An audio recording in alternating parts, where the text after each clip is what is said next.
A covardia, hein, gente? O bater na mulher, já começa aí a covardia. E aí, logo na sequência, qual é a outra covardia? Com a criança, gente, com os filhos no colo, os outros filhos, acompanhando tudo. Os relacionamentos abusivos não deixam marcas apenas nas mulheres. As crianças, tem muitas crianças crescendo, carregando esses traumas.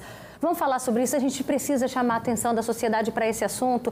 Vem cá, aqui no nosso estúdio, eu recebo a Simone, que ela tem uma história muito forte de violência doméstica, e também recebo a psicóloga Luciana Infantini. Boa tarde, obrigada pela participação de vocês. A Simone, ela já viveu essas duas peles, né, Simone? Tanto como filha, quanto como esposa. Boa tarde, conta pra gente. Boa tarde, sim. Né? Como filha, como esposa e como irmã. Porque a minha irmã também foi vítima, né?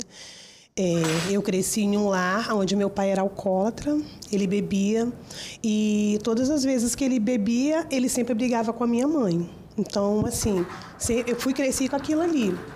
E quando me deparei também casada. Depois de um certo tempo, né, de 10 anos para cá, a minha vida virou um inferno, que eu comecei a viver tudo o que eu tinha vivido no passado.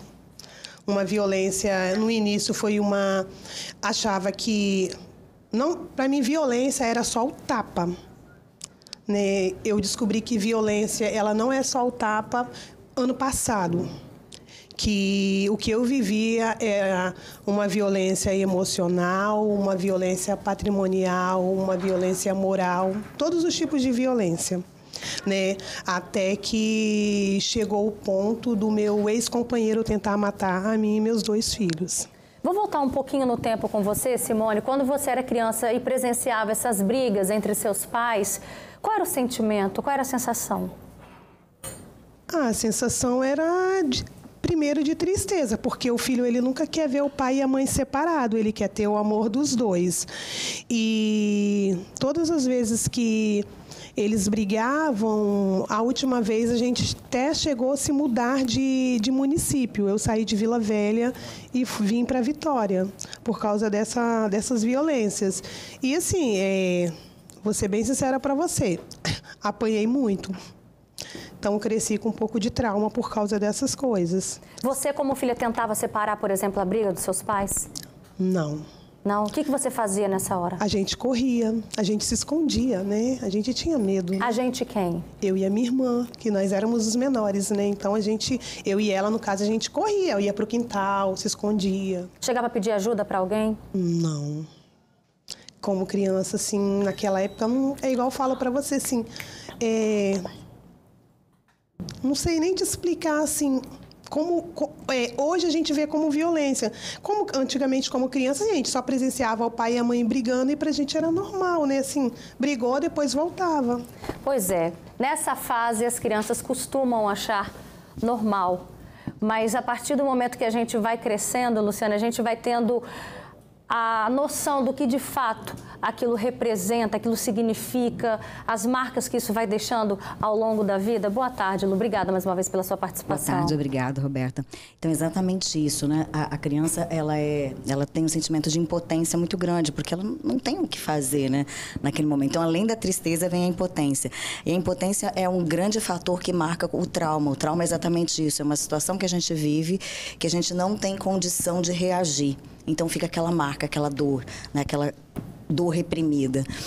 E aí, o perigoso é isso, é achar que aquilo é normal, é naturalizar, né? E só lá, depois de adulto, perceber, não é normal. Agora, o que me deixa triste, Roberta, vou ser bem sincera, é que ainda assim tem pessoas que passaram por isso, homens que viveram isso e repetem esse comportamento, né? Ao invés de terem aprendido que isso não é normal, que isso faz mal para o outro, chega na idade adulta, que é a fase que a gente tem a capacidade de ter consciência, de raciocinar, de pensar assim, poxa, isso não é normal, acaba repetindo. Né? Aí fica mais difícil ainda, né? Desconstruir todo o machismo, que tudo isso é reflexo do machismo, né? Exatamente. Fica mais difícil ainda desconstruir. As relações abusivas, elas têm, né, como raiz o machismo, sim. E aí, para desconstruir o machismo, é preciso que homens e mulheres comecem a ver que isso não é natural. E que não é só a violência física, né? Começa com outros tipos de violência, como ela estava falando conosco. Ainda voltando um pouquinho na sua infância, Simone, quais foram os traumas que você, à medida que você foi crescendo, se tornando adolescente, depois jovem, adulta, o que você foi percebendo que isso deixou como marcas na sua vida? Primeiro porque a minha infância ela foi cortada. Depois que eu saí, assim, eu não tive mais aquele negócio de brincar, igual criança gostava de brincar de casinha. Eu e a minha irmã já começamos a brincar de trabalhar, entendeu? A minha mãe, ela veio para o mercado da Vila Rubim, então ela colocou tipo uma pensãozinha e a brincadeira minha e da minha irmã era lavar panela, limpar chão. Então nós não tivemos mais aquela infância de brincar. Outra coisa, assim, eu sempre crescia pensando assim, o dia que eu casar, eu não quero casar com um homem que bebe cachaça. Porque quando minha mãe e meu pai brigavam, eles brigavam porque meu pai ele fazia o uso do álcool. Então, o meu trauma é de crescer e conhecer uma pessoa que fosse dependente do álcool. O que muitas das vezes a gente vê como se fosse um ciclo acontecendo novamente na vida da pessoa. Isso tem alguma explicação, Luciane? Assim, eu vejo que essa questão do álcool, ela é muito perigosa na nossa sociedade, como ela está falando, né? Pode ser um ciclo? Pode, mas pode ser influência de N fatores, como, por exemplo, a gente viu aí na pandemia, falta de emprego, uma série de coisas acontecendo, frustração. Então, essa coisa toda que principalmente os homens vão sentindo, eles acabam, né, descarregando na mulher, e principalmente sobre o uso de drogas, tanto o álcool quanto outros tipos de drogas. Aliás, o álcool ainda é mais perigoso porque ele é lícito, né? Então é como se fosse, não, tá tudo bem, tá bebendo álcool. Mas as pessoas sob efeito de álcool fazem coisas terríveis, porque o álcool inibe no nosso comportamento, no nosso cérebro, a inibição, sabe? Aquele gatilho que segura a gente de fazer as coisas que não devemos fazer. O álcool libera isso. Então, a pessoa faz coisas que sobra ela não faria. Então, olha só, embora a gente saiba muito bem que o uso de álcool, de drogas, isso não é desculpa, né? Muito pelo contrário, mas isso representa muito. A pessoa acaba sendo potencializada a fazer aquela atitude por conta do uso dessas drogas, tanto o álcool quanto a droga em si? Exatamente, porque assim, a gente não pode falar que todo mundo sob o efeito de álcool vai ser violento. Isso tem um histórico também, né? E tem uma questão de valores dessa pessoa. Quer dizer, a pessoa que sob o efeito de álcool ela faz isso, está realmente potencializando o que já é dela. Então a culpa não é do álcool, com certeza. E nem das drogas. Como é que ficava na sua cabeça quando você era criança, que você via assim, às vezes seu pai fazendo uso de, né, tomando a bebida dele que ele gostava? Qual era o sentimento que você tinha só de ver aquela cena? Você já sabia como que ia terminar aquela noite? Então, como a doutora falou, a gente achava assim, no início que era tudo normal, que ia tomar a cachaça dele, e que ia ser uma noite, um dia normal, mas aí sempre acabava em brigas. E já te dava medo só de ver seu pai já então fazendo uso da cachaça? Com certeza. Já ficava traumatizada ali? Sim, muito. E também porque minha mãe falava muito, né? A minha mãe, ela nunca... Todas as vezes, tudo que acontecia, ela falava assim, ó, culpa do álcool. E a gente foi crescendo assim. Ela falava, eu tenho essa dor nesse braço aqui porque... eu levei uma pancada, eu levei uma pancada.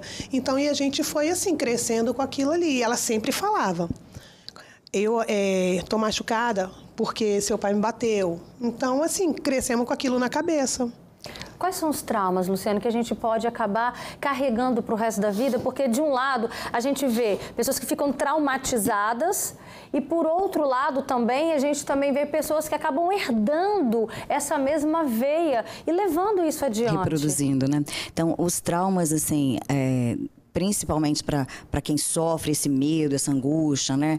Essa sensação de impotência, tem a ver com a falta de confiança nas relações, né? E uma certa dificuldade de estabelecer relacionamentos saudáveis por conta disso, né? Por parte daqueles que replicam, é muito o que eu falei, né? parece que não usam uma capacidade que nós, seres humanos, temos, que é da empatia.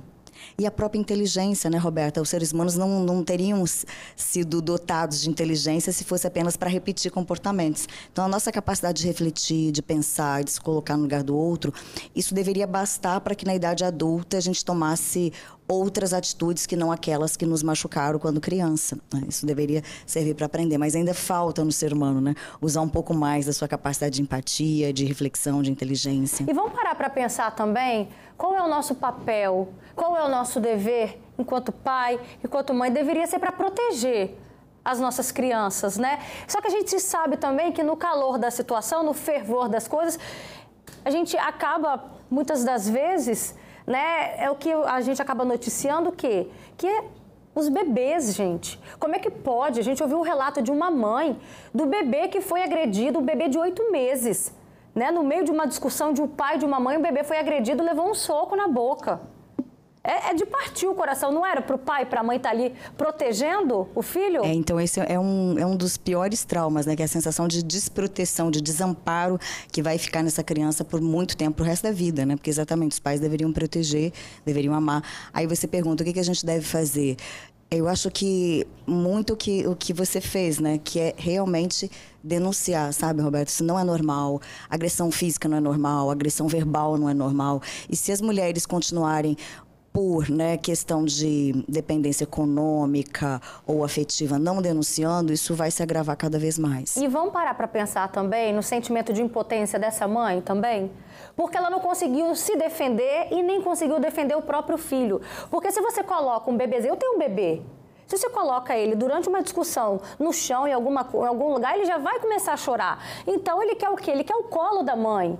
E aí, nem nessa hora ela conseguiu proteger o filho.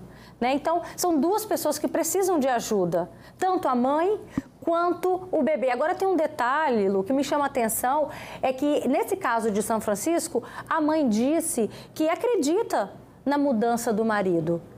Existe essa possibilidade de um agressor mudar de comportamento? Claro, sempre existe, Roberta. Por isso que a gente trabalha assim, com conscientização, com psicoeducação. Isso deveria ser levado, inclusive, nas escolas, né, para que os meninos já começassem a pensar sobre essas coisas, e as meninas e tal, e entender. Mas vamos pensar num adulto. Claro que ele pode mudar, mas ele tem que realmente querer mudar.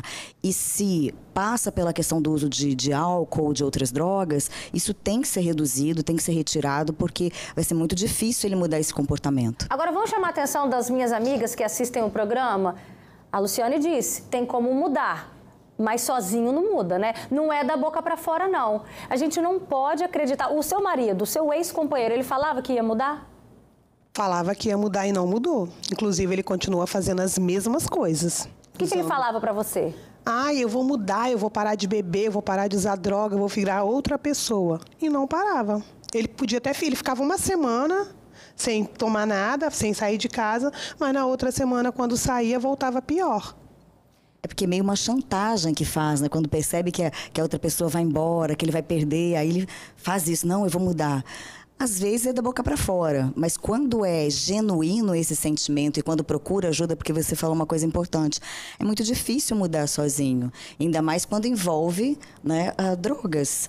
Então ele precisa de uma ajuda para conseguir sair, ele tem que querer de verdade, não é da boca para fora, assim, só para na hora que está perdendo, né, não, eu quero, eu vou mudar, e aí continua fazendo as mesmas coisas. Então, para o companheiro que chega para você e sempre usa esse mesmo argumento, eu vou mudar. Se ele realmente te ama, você tem que falar então para ele, olha, você quer mudar? Você vai mudar? Então vamos juntos procurar ajuda. Coloca essa condição para ver se realmente ele vai adiante. Se ele for adiante, ok, né? Então aí vale a pena rever e aí dar de repente mais uma chance, mas se ele não for adiante? Mas perfeito, Roberto, acho que esse é o ponto. Vai mudar? Então vamos procurar ajuda. Vamos procurar ajuda psiquiátrica, psicológica, um grupo de apoio. Agora, se não acontecer isso, não acredito que haja mudança. Simone.